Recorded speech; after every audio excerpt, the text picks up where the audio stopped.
నిజంగా దేవునికి ఇష్టమైనటువంటి సీజన్ అనేది దేవుడు చెప్పమని చెప్తున్నాడు. ఈ సీజన్ లో నువ్వు ఏది స్టెప్ వేసినా కూడా నువ్వు అక్కడ అనుకున్న దానికంటే ఎక్కువ సక్సెస్ నువ్వు చూస్తావు. నేను క్లియర్ గా నేను విన్నా, క్లియర్ గా నా టంగ్స్ నాకు అర్థమైనాయి.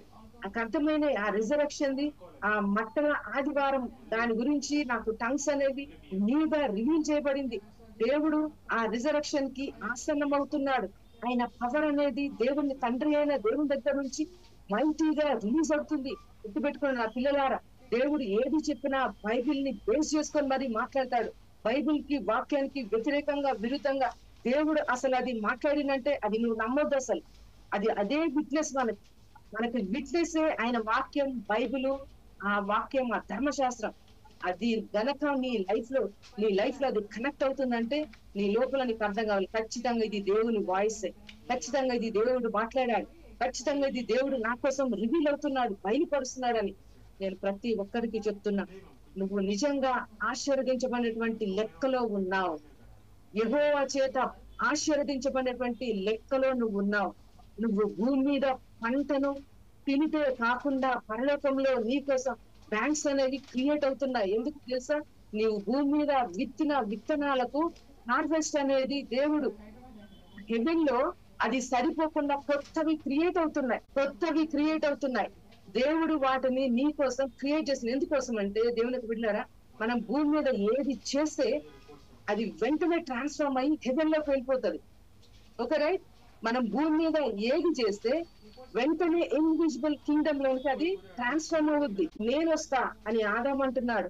నేను నీ కోసం రక్తాన్ని కారుస్తా అని అక్కడ ఉన్నటువంటి యానిమల్స్ అన్ని అంటున్నారు, యోహాన్ అంటున్నాడు. కానీ దేవునికి స్వార్థం, తండ్రి అయిన దేవునికి స్వార్థం ఏంటో తెలుసా? నేను నా కుమారుణ్ణి ఇస్తేనే నా గ్లోరీ, నా కుమారుని నేమ్ ద్వారా రివీల్ చేయబడి అది హెచ్చించబడి ఆ నామంలో ప్రతి ఒక్కళ్ళు నా కింగ్డమ్ కి కనెక్ట్ అవుతారు. ప్రతి ఒక్కరూ నా స్వాతంత్రులుగా మార్చబడతారు. ప్రతి ఒక్కరు నా రక్తం ద్వారా నా యొక్క స్వజనంగా మార్చబడతారన్న స్వార్థంతో దేవుడు ఎంతమంది వచ్చినా కూడా ఆయన కుమారుణ్ణే మనకు బలిగా అర్పించాడంటే ఖచ్చితంగా దేవునికి తెలుసు ఆ యొక్క గివింగ్ లో ఎంత, ఆ స్వార్థమైన ఆ గివింగ్ లో ఎంత పవర్ ఉన్నదో దేవునికి తెలుసు. ఆ పిల్లలారా, మీరు ప్రతి ఛాంబర్ లో కూడా నువ్వు ఓవర్ఫ్లో అయినటువంటి బ్లెస్సింగ్ తోటి నువ్వు నింపబడాలి. ఎక్కడ నీకు స్వార్థం అనేది, ఎక్కడ కూడా నీకు అది చేస్తే ఎట్లా అనే మైండ్ సెట్ అనేది అసలు నీకు టచ్ అవ్వడానికి వీలేదు. నువ్వు లైఫ్ నువ్వు ఉన్నంత వరకు, నీ బ్రీత్ నువ్వు తీసుకునేంత వరకు నువ్వు రిలీజ్ చేస్తూనే ఉండు. దేవుని యొక్క పవర్ ని రిలీజ్ చేస్తూనే ఉండు. నువ్వు ఇస్తూనే ఉండు. అది ఏదైనా సరే, కింగ్డమ్ ని కనెక్ట్ చేసేది అది ఏదైనా నువ్వు రిలీజ్ చేస్తూనే ఉండు. అదే అసలైనటువంటి బలమైన ఆయుధం. ఇచ్చిన వాడు సురక్షితంగా ఉంటాడు. ఇచ్చిన వాడు పేరుతోటి ఉంటాడు. అర్థమవుతుందా? ఇచ్చిన వాడు నిజంగా ఒక బ్యాంక్ లో బ్యాలెన్స్ ఉన్నప్పుడు కరువు వస్తుందని చెప్పినప్పుడు నువ్వు ధైర్యంగా ఉండవా? ఖచ్చితంగా నువ్వు ధైర్యంగా ఉంటావు. ఎందుకంటే అందులో ఉన్న మనీ నీదే అన్న సంగతి నీకు తెలుసు కాబట్టి. అట్లనే కింగ్డమ్ లో కూడా నేను నీతో చెప్తున్నా, నువ్వు గనక దేవుని రాజ్యంలో ఆయన యొక్క హెవెన్ బ్యాంక్స్ ని నువ్వు క్రియేట్ చేయగలిగే వ్యక్తిలాగా ఉంటే, 1, 2 కాదు, మల్టిప్లై అవ్వాలి. హెవెన్ బ్యాంక్స్ నీ యొక్క బ్లెస్సింగ్స్ తోటి నింపబడాలి. ఆమేన్. నీ బ్లెస్సింగ్స్ తోటి హెవెన్ అనేది సరిపోవద్దు, ఆ బ్యాంక్స్ అనేవి సరిపోవద్దు, కొత్తవి క్రియేట్ అవ్వాలి. ఒక లేడీ హెవెన్ వెళ్ళినప్పుడు దేవుడు చెప్పాడంట, ఇదిగో ఇది నీ ఇల్లు అని ఏంజిల్ చూపెట్టినప్పుడు అది సగమే అయింది. అయితే ఆమె అడిగింది వెంటనే, ప్రభువా ఎందుకు నా ఇల్లు నువ్వు ఇంత సగం కట్టావు, మిగతా వాళ్ళందరికీ కూడా కంప్లీట్ అయిపోయినాయి, నా ఇల్లు ఎందుకు సగమే అయింది అని అంటే, నువ్వు ఇప్పటి వరకు ఎంత వరకు చేసావో, నువ్వు ఏది ఇక్కడ భూమి మీద చేసావో అది ఇక్కడ కనిపిస్తుంది.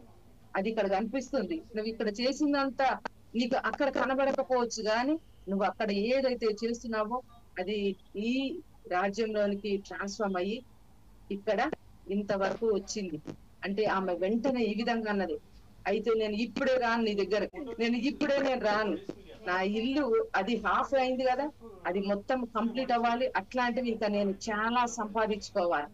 అప్పటి వరకు నువ్వు నన్ను పిలవద్దు, అప్పటి వరకు నేను రాను. అది మనకు నిజంగా ఆ ట్రూత్ ఏది తెలిస్తే కింగ్డమ్ అంతా పనిచేసేది దాంతోటే, దేవుని రాజ్యం అంతా పనిచేసేది దాంతోటే. దేవుడు ఈ సీజన్ లో నిన్ను ఎంత ఆయన యొక్క ఆ ఆ తిరిగి లేచిన పునరుద్ధాన శక్తితోటి నిన్ను ప్రిపేర్ చేస్తున్నాడో చూడండి. నిన్ను ప్రిపేర్ చేస్తున్నాడు దేవుడు, నిన్ను ప్రిపేర్ చేస్తున్నాడు. ఆయన యొక్క రిజరక్షన్ పవర్ తోటి నిన్ను లేపుటకు, ఆ గ్లోరీలోనికి నిన్ను తీసుకుని వెళ్ళుటకు నిన్ను ప్రిపేర్ చేస్తున్నాడు. నిన్ను ప్రిపేర్ చేస్తున్నాడు. అవుట్ సైడ్ నథింగ్ నాకు సంబంధం లేదు, కానీ నీ ఇన్సైడ్ నేను చూడాలి. ఎంత పౌండ్స్ వెయిట్ ఉంటే అంత పౌండ్స్ వెయిట్ తోటి నీ ఆత్మను నేను చూడాలి. అంత ఉన్నతంగా నువ్వు అభిషేకించబడాలి, హెచ్చించబడాలి, ఆశీర్వదించబడాలి. నేచురల్ గా నువ్వు బతకడానికి రాలేదు. నువ్వు నేచురల్ గా నువ్వు ఫెయిత్ ని రిలీజ్ చేయడానికి నువ్వు రాలేదు. అందుకనే నీళ్ల మీద నువ్వు చల్లు విత్తనాలు. అది నేచురల్ గా నువ్వు కనబడట్లేదు, కానీ కనబడింది నేచురల్ కాదు. కనబడింది దేవునికి బిడ్డారా, అది కనబడట్లేదు అంటే నీకు అర్థం కావాలి కింగ్డమ్ తోటి ఎప్పుడో కనెక్ట్ అయిందని, దేవుని రాజ్యం తోటి అది ఎప్పుడో కనెక్ట్ అయిందని. అర్థమవుతుందా? పౌలు అందుకనే పౌలుకి అసలు దేవుని యొక్క శక్తిని ఎంత తీసుకుంటున్నా కూడా ఆయనకి సరిపోవట్లేదు. ఆయన ఎంత దాన్ని ఆపరేట్ చేసుకుంటున్నా కూడా అది సరిపోవట్లేదు. దేవుడు నా బలమంతా నేను నీకు ఇచ్చేశాను. దేవుడు బలమంతా నీకు ఇచ్చేశాడు. నువ్వు దాన్ని యూజ్ చేస్తే, దాన్ని నువ్వు వాడితే, ఆ ఎంటీ బుక్, ఆ ఎంటీ పేపర్ మీద ఉన్న నీ యొక్క ప్రపంచాన్ని గనక నువ్వు రూల్ చేయడం స్టార్ట్ చేస్తే, దేవుడిచ్చిన ఆ రిజరక్షన్ పవర్ తోటి నువ్వు దాన్ని రూల్ చేస్తే ఫుల్ ప్యాక్ అయిపోతుంది కింగ్డమ్ అంతా. కింగ్డమ్ అంతా నీ కోసం ఫుల్ ప్యాక్ అయిపోతుంది. అర్థమవుతుందా? ప్రభు నేను ఇప్పుడు నేను ఇప్పుడు చేసా